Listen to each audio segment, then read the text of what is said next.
tudo bem? Está começando mais uma edição do Além da Notícia, o espaço em que a informação vai além da superfície e você entende o que realmente está por trás dos fatos. Eu sou Bruno Araújo e a partir de agora te convido a mergulhar com a gente nos bastidores da política, da economia e dos acontecimentos que impactam diretamente a sua vida. Fique com a gente, porque aqui a notícia não para na manchete, ela vai além.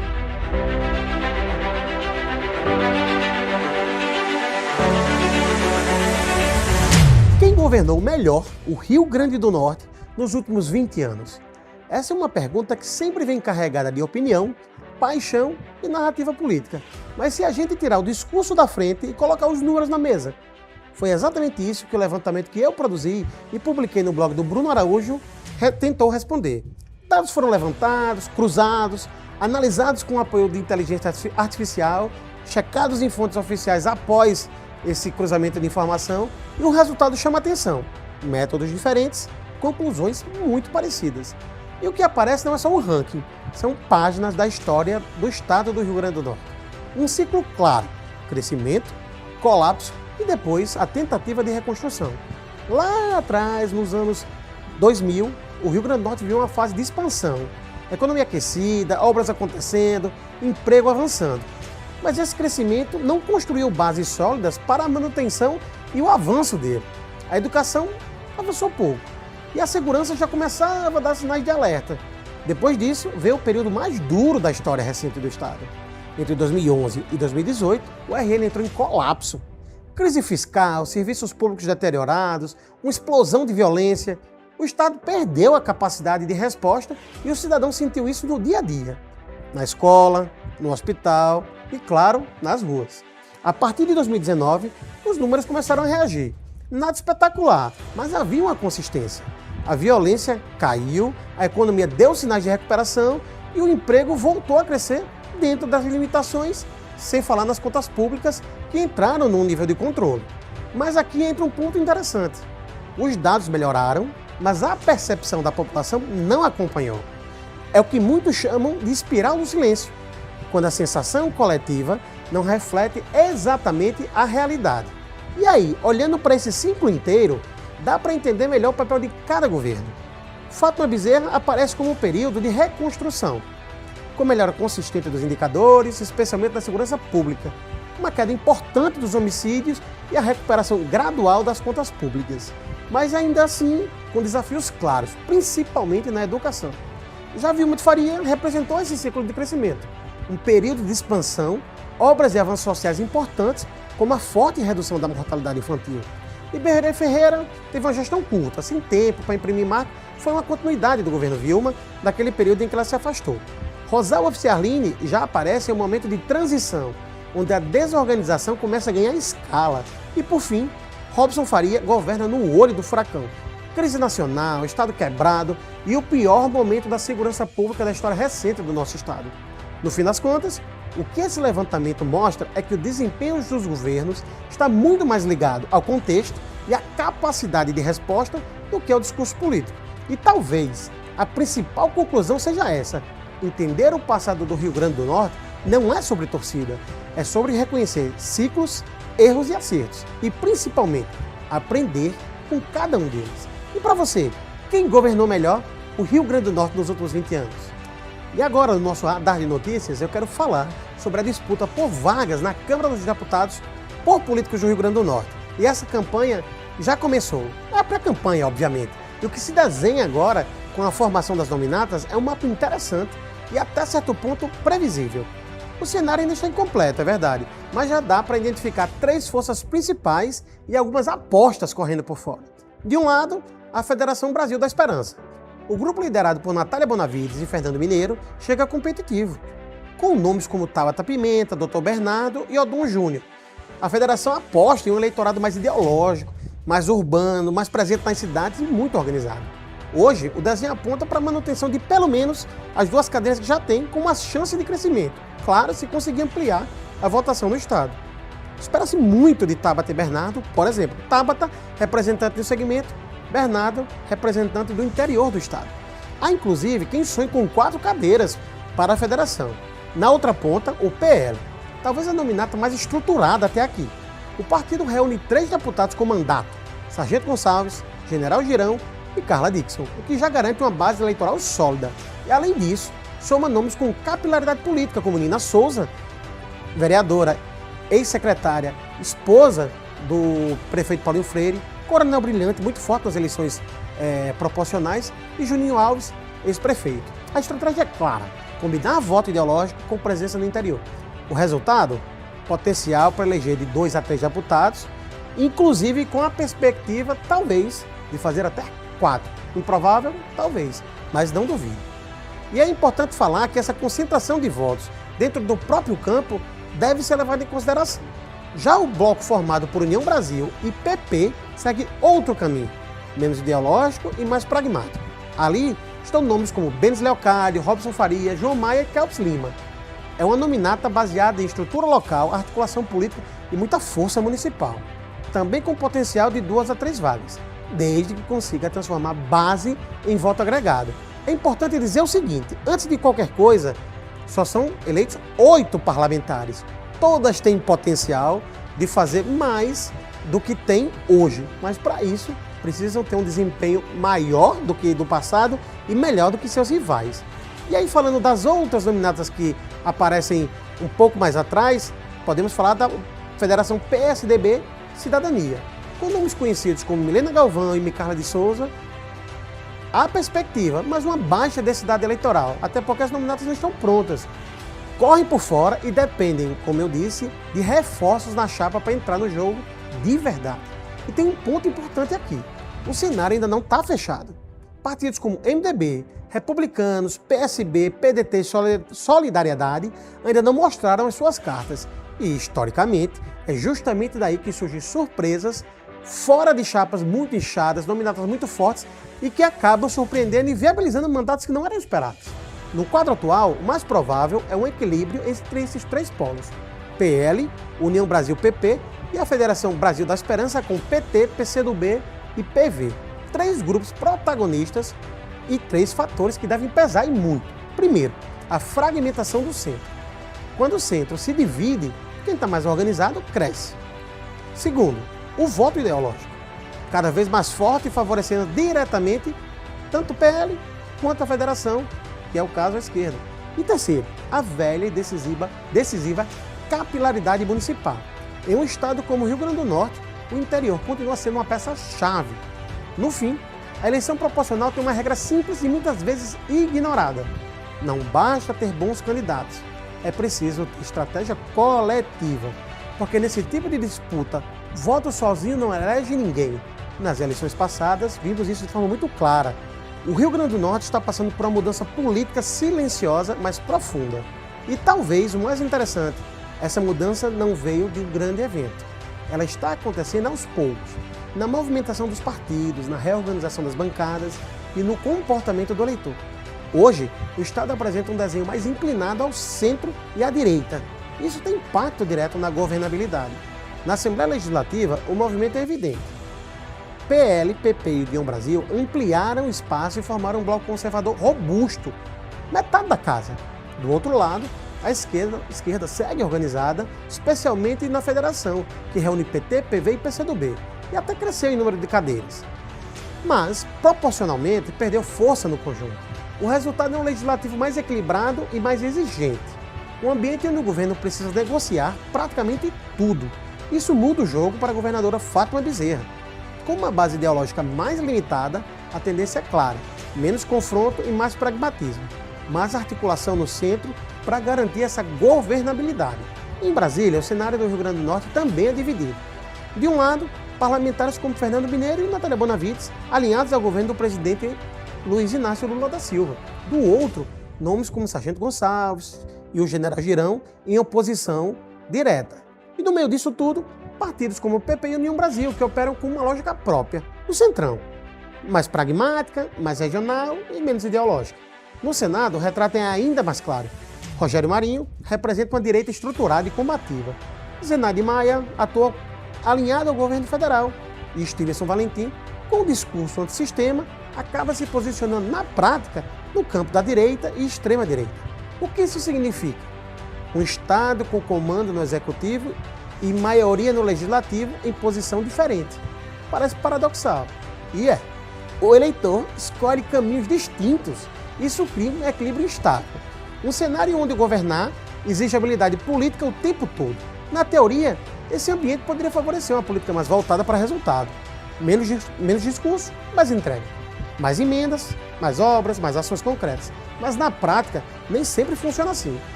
Interesses políticos e eleitorais diferentes nem sempre vão caminhar juntos. É aí que surge o principal risco. A dificuldade de avançar em pautas mais estruturais, aquelas de médio e longo prazo que exigem alinhamento, coordenação e uma visão comum.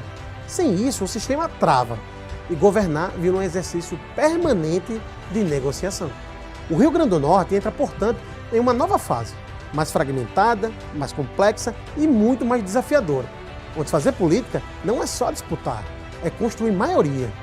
E aí, eu preciso dizer, um governo no fim talvez enfrente menos dificuldades, mas a manutenção de uma estrutura como essa para um futuro governador pode criar problemas.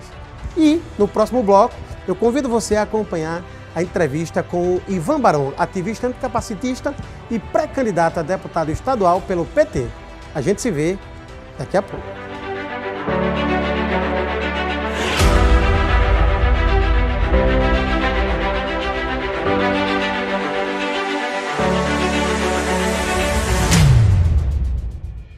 Quer ficar por dentro de tudo que bom que rola aqui no RN? Você não pode perder então o Achei RN na TV, todo sábado na telinha da TV Trampolim. Estaremos aqui ao vivo todo sábado a partir das 13 horas na TV Trampolim, afiliada da TV Gazeta, canal aberto 29.1 ou pelo YouTube. Você não pode perder.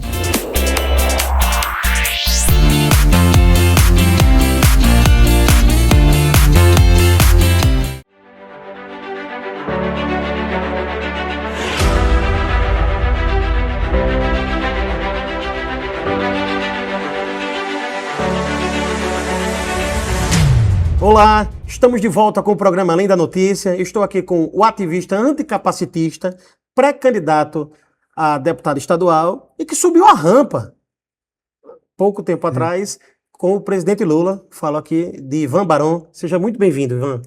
Olá, Bruno. Olá a toda a audiência do De Olho na Notícia. Que honra estar aqui no teu programa para a gente bater um papo super necessário sobre o que é pertinente à sociedade e também um papo sobre inclusão que, para mim, é um papo muito caro. E, Ivan, um dos motivos de a gente convidar e ter personalidades como você aqui no programa não é só pela luta, mas é pela representatividade. As pessoas precisam se reconhecer em seus representantes. Eu acho que você tem um papel muito importante nesse sentido. E aí eu queria começar mais ou menos tratando desse ponto. Hoje você é uma das vozes reconhecidas, inclusive em nível nacional, por essa luta anticapacitista. De onde partiu essa luta e como ela começou de fato? Porque uma coisa é o indivíduo ser uma pessoa com deficiência, outra ela se torna ativista da causa. De onde é que partiu essa vontade de defender os direitos da pessoa com deficiência? Bruno, não foi fácil, até porque eu cresci uma criança, um jovem que não tinha representatividade, seja nesses espaços de poder, mas também nos espaços da mídia. A gente liga uma televisão hoje em dia, a gente consegue ver pessoas com deficiência interpretando, apresentando programas, mas há 20 anos, que era a minha infância, eu sou um jovem, eu não via narrativas de PCDs. O que é que a gente conseguia sentir? Era sempre aquela mesma história. Alguém que sofreu um acidente, alguém que precisa aprender uma lição de vida e fica numa cadeira de rodas. Mas a gente sabe que esse não é o lado correto da história ou o único. A gente pode ver também pessoas com deficiência ocupando espaços de poder, de decisão, protagonizando suas próprias narrativas e fazendo as suas escolhas. Porque muito do movimento das pessoas com deficiência, infelizmente, ainda não é protagonizado por nós mesmos. E aí entra no debate de outros quererem esse protagonismo. Só que chega um momento que não. porque falar de inclusão também é falar sobre política. Então, para mim, eu não sei qual o momento exato da minha vida, só sei que foi preciso eu me impor.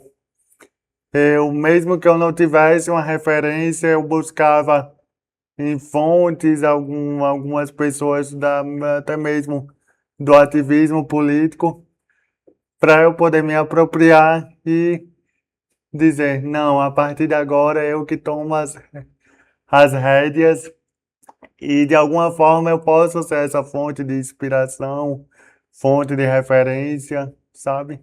E aí a gente falou primeiro da questão do ativismo. Você não consegue precisar. Talvez da política seja mais fácil. Em que momento o ativista, porque o ativista, de certa maneira, ele é um ator político, um agente político, mas não necessariamente político partidário, político eleitoral. Onde é que a política encontra, Ivan Barão?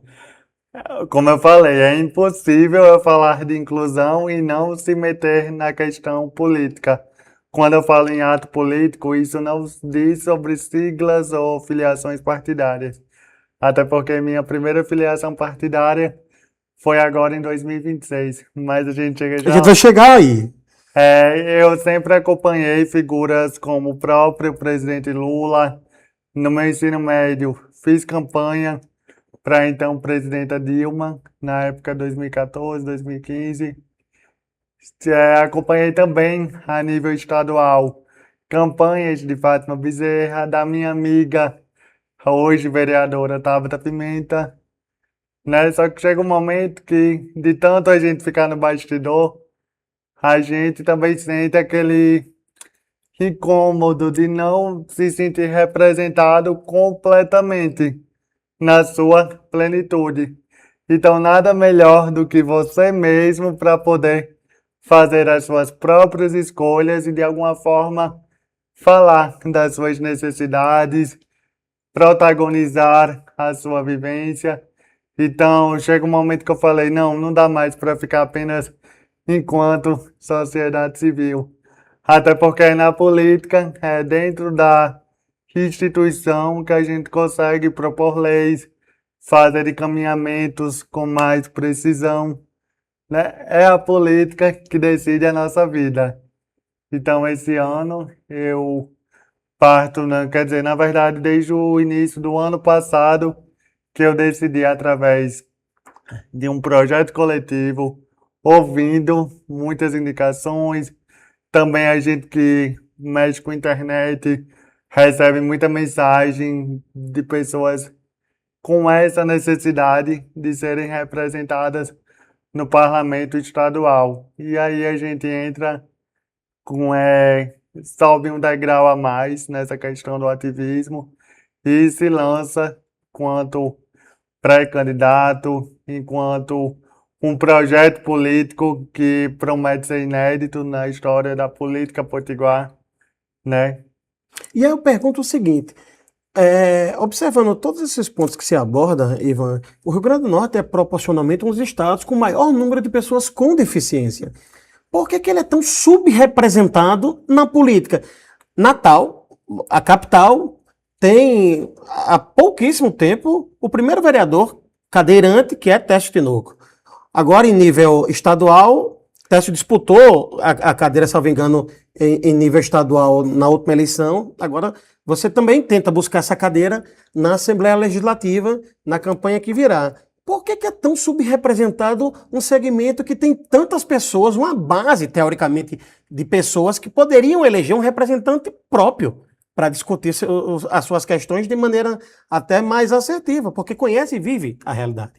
Hoje no estado nós temos cerca de 285 mil pessoas com deficiência. Temos 24 cadeiras na Assembleia Legislativa, 8 cadeiras na Câmara Federal. Onde é que estão essas pessoas? Nesses Essa é a pergunta. espaços de poder. Essas pessoas existem, elas não faltam, elas não estão, sabe, soltas por aí. Elas existem. O que é que falta realmente? Oportunidade, falta consciência política, falta empoderamento, porque desde cedo, nós, pessoas com deficiência, somos acostumados ao quê? A ficar dentro de casa. escondidos, não ter acesso a uma educação de qualidade. Aí me diga, como é que a gente vai se apropriar? Como é que a gente vai ter a ousadia, o atrevimento de disputar um cargo eletivo? Não vai. Aí qual é o nosso destino? A marginalização.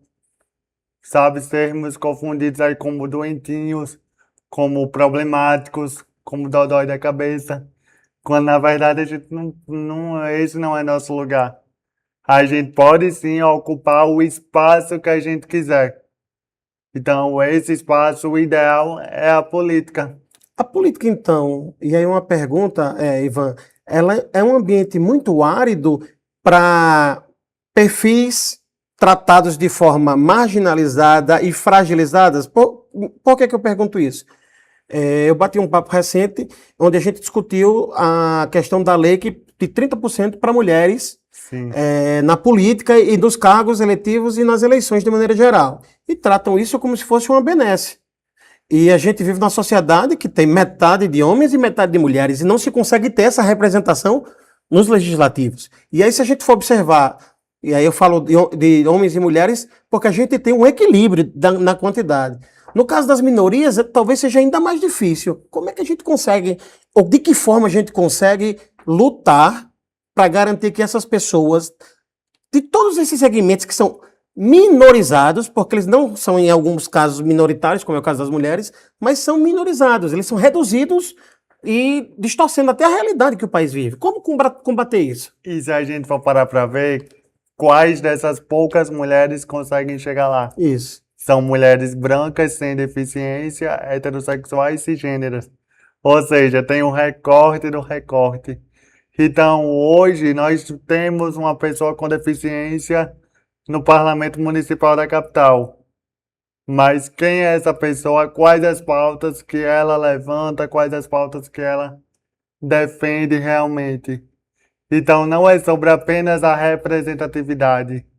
É sobre a bandeira e o compromisso que ela tem com a causa. É sobre se de fato ela vai comprar a briga anticapacitista. Porque falar de inclusão hoje, todo mundo fala. Hoje inclusão virou um discurso até mesmo eleitoral para ganhar voto. Mas ao mesmo tempo que a pessoa fala isso, ela tem que arcar com o compromisso. E o compromisso muitas vezes é o quê? Desafiar os seus líderes, desafiar o poder executivo, porque é custoso, gera investimento, sabe? Muita dor de cabeça, não é feita do dia para a noite. Inclusão requer capacitação de profissionais, seja desde a área de educação, saúde, cultura, lazer, porque nós somos jovens com deficiência, nós queremos ocupar todos os espaços da cidade, entende? Então, muitas vezes a gente confunde representação com representatividade. É com quem realmente arregaça as mangas. Eu digo com muita propriedade. Inclusão, ela não tem partido político, não tem viés ideológico, mas ela tem um lado. O lado do avanço, e eu ousaria aqui dizer, o lado progressista. Porque não vê a deficiência com a visão do cuidado, apenas a visão do assistencialismo, de que doar uma cadeira de rodas é a solução para tudo. Hoje, infelizmente, na realidade que a gente se encontra a nível local e também a nível nacional, uma cadeira de rodas é tudo na vida de uma pessoa com deficiência. Mas não podemos resumir a nossa luta apenas a isso. Não adianta dar sua cadeira de rodas se não der um lugar para onde essa pessoa ir. Ela vai ficar presa naquele espaço, entendeu? A gente quer uma cadeira de rodas, a gente quer as ferramentas para ter autonomia, mas também a gente quer ter voz. Sabe, a gente quer estar aqui no programa, falar sobre nossas vidas, sobre nossas vitórias e celebrar. Não é apenas aquela historinha triste. Porque há conquistas. E assim, dependendo das pessoas, as conquistas vão ser diversas, mas as pessoas têm o que comemorar. Sim. Não são uma vítima do destino. Elas vivem, elas amam, elas sofrem como qualquer outra pessoa. Elas são boas, elas são ruins. Más, isso. Perfeito. sabe? E aí, um outro ponto que eu acho que é interessante até para a gente entender um pouquinho até da tua história, Ivan, é qual foi o grande obstáculo que você enfrentou nessa transição do ativismo até como influência, porque você atua como influencer, e aí me permita, um influencer positivo, porque discute pautas que são relevantes, mas qual o grande obstáculo dessa transição do ativismo para a política? Uma influência que muitas vezes é boicotado, porque a partir do momento que a gente vai além da criação de conteúdo e também se posiciona politicamente, a gente sabe como o algoritmo é cruel. Mas enfim, Bruno, eu digo o seguinte, desde cedo eu sou desacreditado, desde o momento que meus pais receberam meu diagnóstico, porque eu tive meningite, e a gente sabe que há 20 anos a palavra era pronunciada até mesmo com muito temor até o diagnóstico final da paralisia cerebral, que o médico bem assim, curto, grosso, direto, disse que nunca mais eu iria voltar a andar, falar e sequer saber meu próprio nome. Aí a gente para e pensa, uma pessoa que não sabe o próprio nome não é considerada nem como gente. A partir dali eu sou desacreditado, meu primeiro obstáculo, que se não fosse o apoio da minha família, da minha mãe junto com meu pai, eu nem estaria hoje aqui dando essa entrevista. Quem dirá essa mesma pessoa ter o sonho, o desejo, que não é um desejo pessoal, individual, mas coletivo, de entrar na política.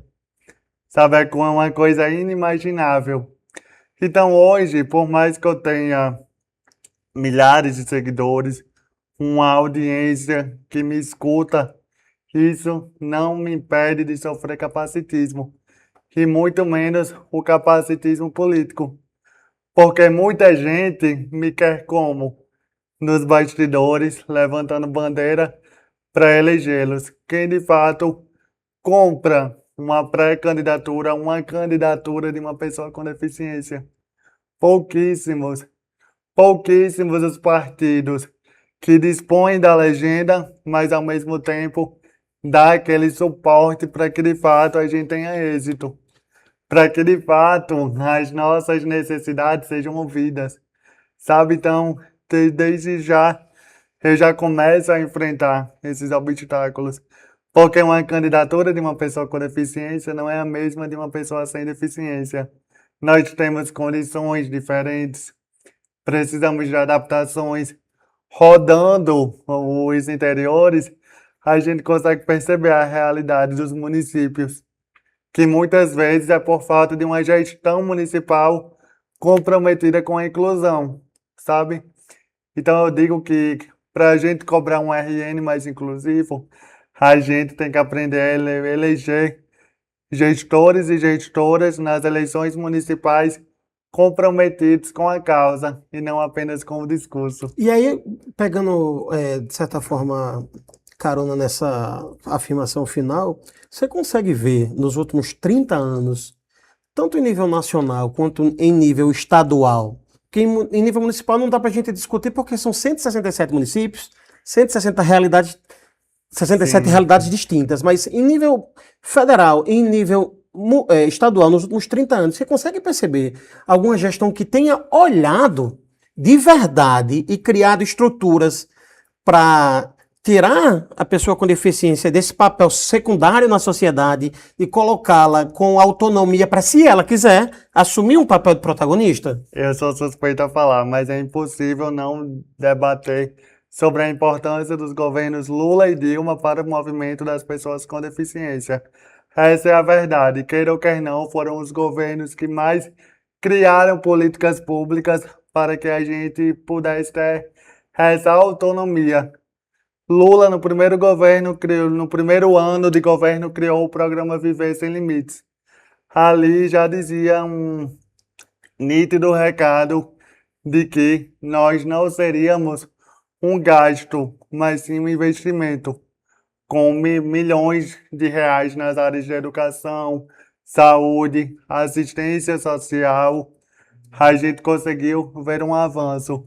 A presidenta Dilma, em 2016, Após uma longa demora no Congresso, conseguiu sancionar o Estatuto da Pessoa com Deficiência em 2016.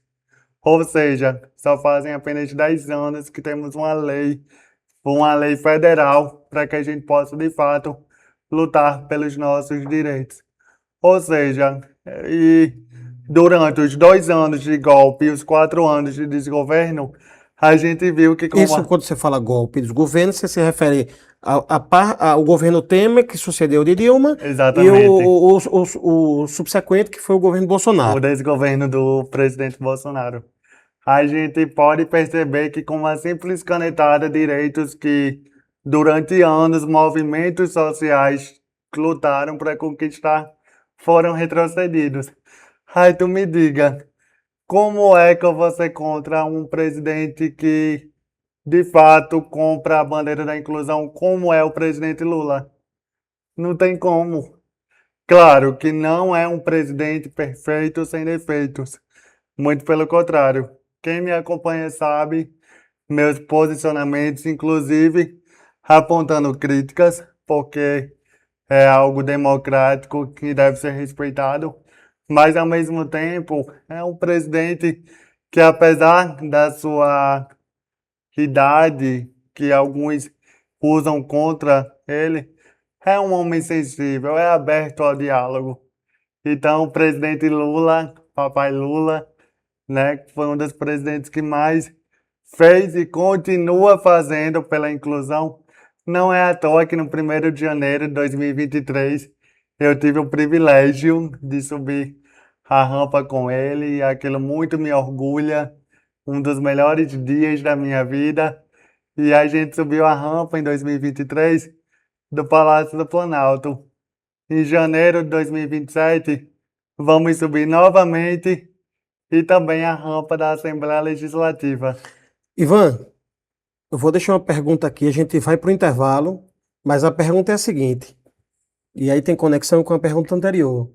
No que é que o Rio Grande do Norte precisa avançar na causa da pessoa com deficiência? Mas você só responde no próximo bloco. O programa Além da Notícia vai para o intervalo e volta já já.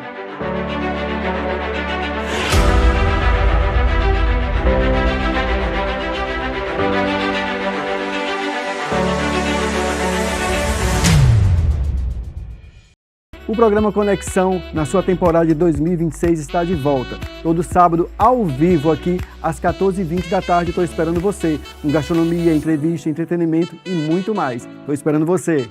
Compromisso assumido é compromisso marcado. A sua revista eletrônica, sábado, 14h20 da tarde.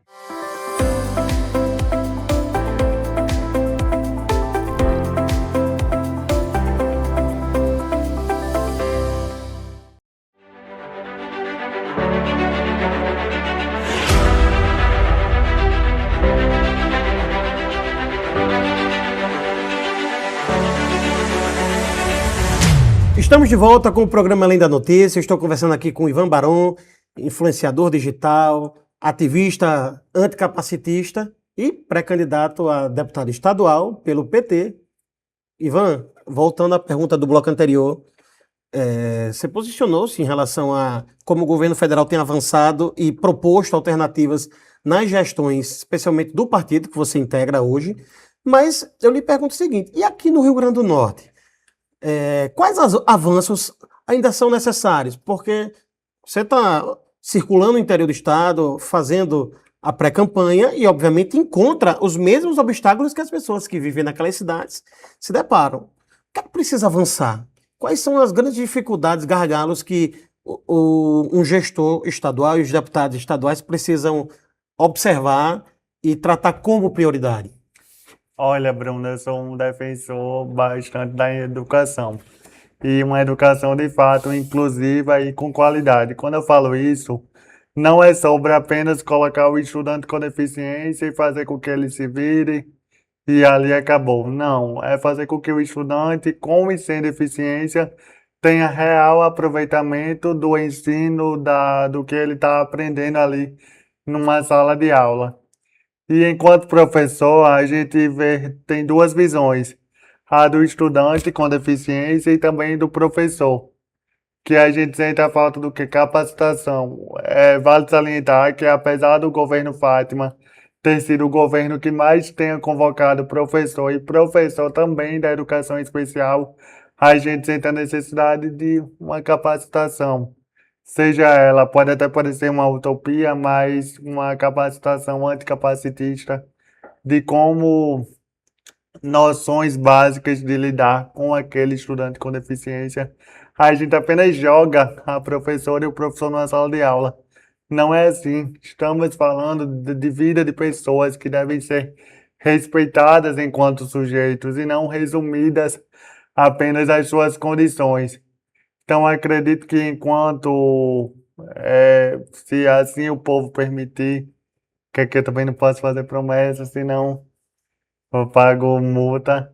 Mas acredito que, quanto ativista, eu tenho esse desejo de ver, de fato, uma educação anticapacitista nas salas de aula, porque assim vai além do ambiente escolar, vira algo cultural, que a cultura seja inclusiva. Muita gente ainda em cidades do nosso estado tem essa visão médica da deficiência, de que eu não sou capaz, de que eu não sou o suficiente para realizar tal tarefa.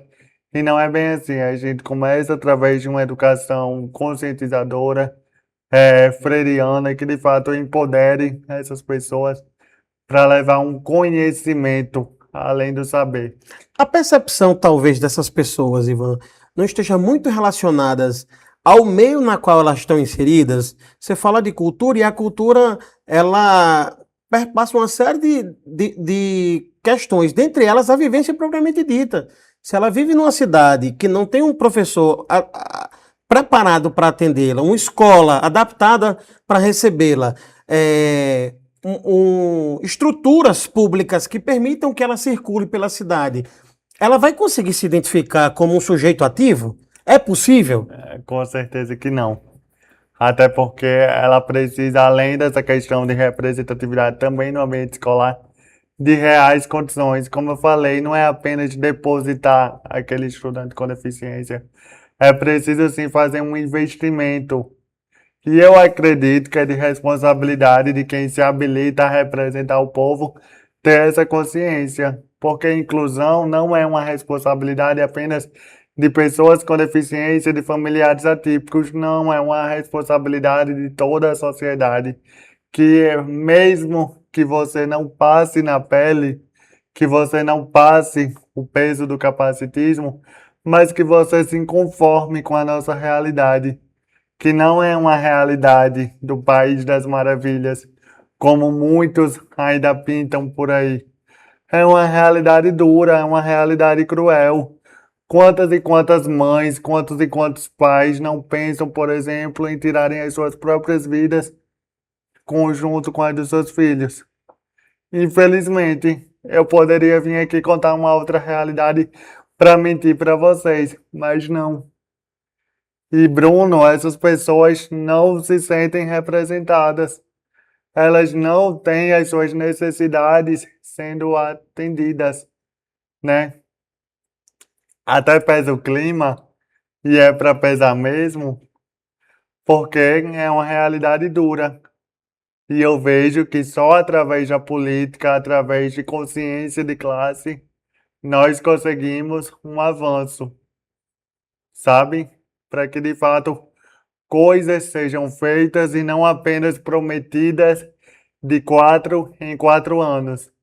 A gente está cansado de promessa, de sermos ludibriados, sabe, enganados por aí. A gente quer, de fato, a efetivação de políticas públicas. Ivan, a gente vai falar agora de política. A gente falou sobre a causa... Ainda não era política. Sobre a política eleitoral e partidária. Simbora. Porque a gente falou, de fato, sobre política porque toda ação do ser humano e uma tentativa de intervenção na sua realidade a partir do diálogo, ele não deixa de ser política. E é o que a gente discutiu na maior parte do nosso bate-papo aqui. Mas sobre a política propriamente dita e sobre alguns passos pelos quais você... alguns passos que você deu ao longo dos últimos meses, alguns inclusive em falso. E eu queria entender, e o nosso telespectador também, o que é que aconteceu. Durante algum tempo você estava ali namorando com o PV, se falava que a filiação era dada como certa, e você apareceu filiado ao MDB. Muitas críticas chegaram, algumas bem argumentadas, outras mais de dor de cotovelo, mas as críticas vieram de toda forma. E aí, pouco mais de um mês depois, você se desfilia do MDB, de certa forma dando razão a parte das críticas que foram feitas, e se filia ao PT. O que é que aconteceu? Eu digo o seguinte, tem certos trocas que precisam ser feitos. E, de fato, hoje, eu, de cabeça erguida, venho ao Partido dos Trabalhadores, juntos também para construir a minha pré-candidatura, além do objetivo principal, a reeleição do nosso presidente Lula e o compromisso da continuidade de um RN mais justo, inclusivo para todos, assim como foi o legado da professora Fátima Bezerra, que muito me orgulha. E aí a gente fala sobre a pré-candidatura de Cadu Xavier, o projeto ao Senado de Samanta Alves, nossa senadora, e isso tudo vem numa situação de que eu tenho meu propósito maior, que é a inclusão, que são as pautas que eu levanto. Em um determinado momento, eu acreditei que seria possível seguir um caminho fora da questão da polarização, e só que eu percebi há tempos que o partido na qual eu estava afiliado sobe em um palanque que de nada me representa, que nada representa de fato as bandeiras que eu quero levar à Assembleia Legislativa, a começar pelo próprio nome da majoritária ao Poder Executivo. Então, também tive diálogo com o PT Nacional, Se fala que Lula teria feito, inclusive, o convite pessoalmente para você vir. a nossa própria primeira-dama, Janja, e amiga do povo brasileiro, interviu. Tive esse contato com o presidente Lula no Carnaval, No Carnaval de Recife, se não me engano. foi do Rio de No Rio de Janeiro, Janeiro.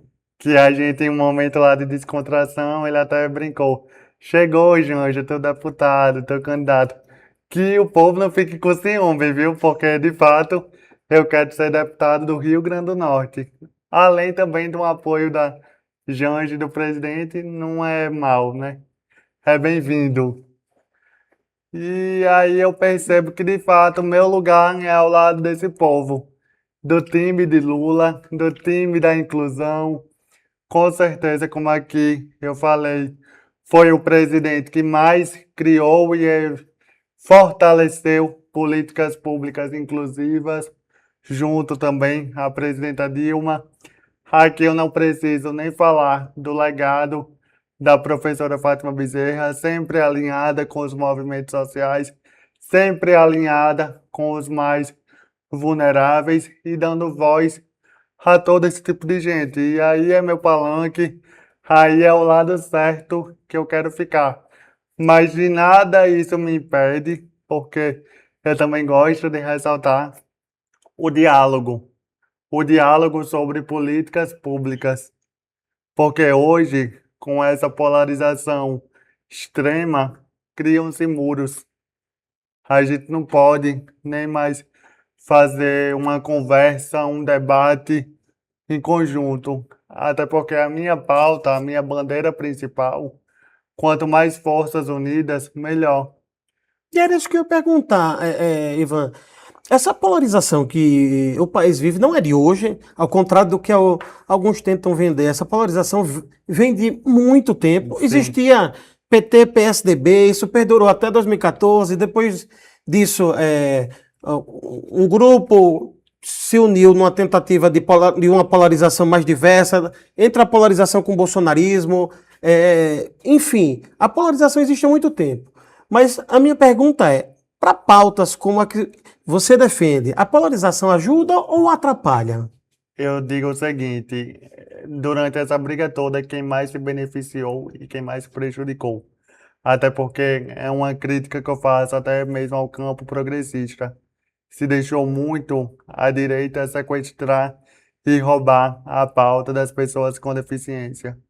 Hoje a gente tem um parlamento a nível nacional de que a maioria das pessoas com deficiência que são eleitas são conservadoras, são elitistas, não estão de fato defendendo pautas da classe trabalhadora, defendendo pautas como o próprio BPC. BPC, o benefício de prestação continuada, foi criado não como um privilégio, não como uma moeda de troca para ganhar votos, mas para garantir muitas vezes a sobrevivência dos mais pobres.